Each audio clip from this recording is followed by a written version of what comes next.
Chapter 9 The Never Bird. The last sound Peter heard, before he was quite alone, were the mermaids retiring one by one to their bedchambers under the sea.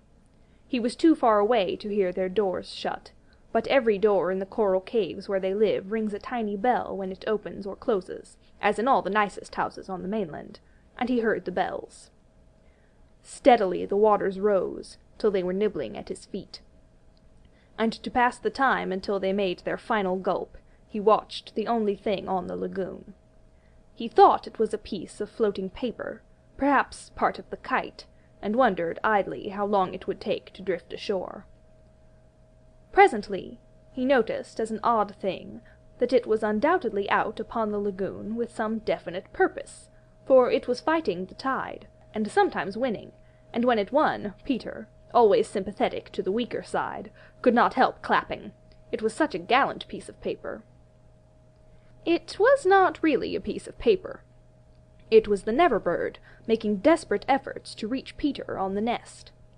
By working her wings, in a way she had learned since the nest fell into the water, she was able, to some extent, to guide her strange craft, but by the time Peter recognized her, she was very exhausted. She had come to save him, to give him her nest, though there were eggs in it. I rather wonder at the bird, for though he had been nice to her, he had also sometimes tormented her. I can suppose only that, like Mrs. Darling and the rest of them, she was melted because he had all his first teeth. She called out to him what she had come for, and he called out to her what she was doing there, but of course neither of them understood the other's language. In fanciful stories people can talk to the birds freely, and I wish for a moment I could pretend that this were such a story, and say that Peter replied intelligently to the Never Bird, but truth is best, and I want to tell you only what really happened. Well, not only could they not understand each other, but they forgot their manners. I want you to get into the nest, the bird called, speaking as slowly and distinctly as possible. And then you can drift ashore. But I am too tired to bring it any nearer.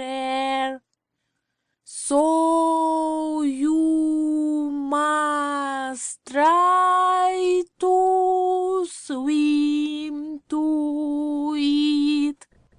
What are you quacking about? Peter answered. Why don't you let the nest drift as usual? I want you, the bird said, and repeated it all over. Then Peter tried slow and distinct. What are you quacking about? And so on. The Never Bird became irritated. They have very short tempers. You done the head, little Jay, she screamed. Why don't you do as I tell you? Peter felt that she was calling him names, and at a venture he retorted hotly. So are you.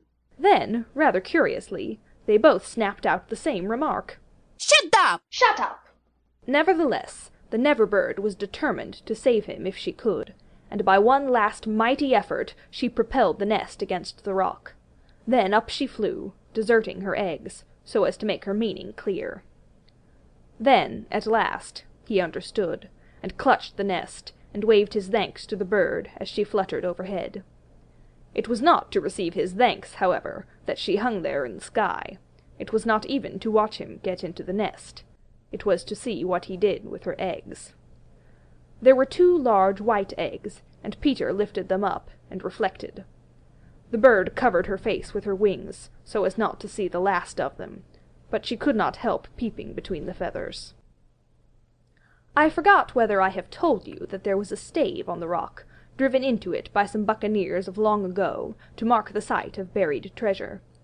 The children had discovered the glittering hoard, and, when in a mischievous mood, used to fling showers of moidores, d'ors, diamonds, pearls, and pieces of eight to the gulls, who pounced upon them for food, and then flew away, raging at the scurvy trick that had been played upon them.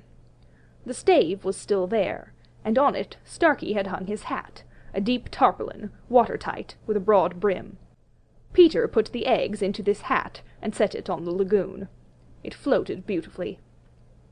The Never-bird saw at once what he was up to, and screamed her admiration of him, and, alas, Peter crowed his agreement with her. Then he got into the nest, reared the stave in it as a mast, and hung up his shirt for a sail.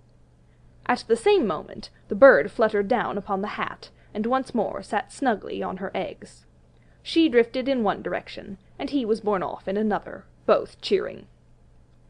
Of course, when Peter landed, he beached his bark in a place where the bird would easily find it, but the hat was such a great success that she abandoned the nest. It drifted about till it went to pieces, and often Starkey came to the shore of the lagoon, and with many bitter feelings watched the bird sitting on his hat.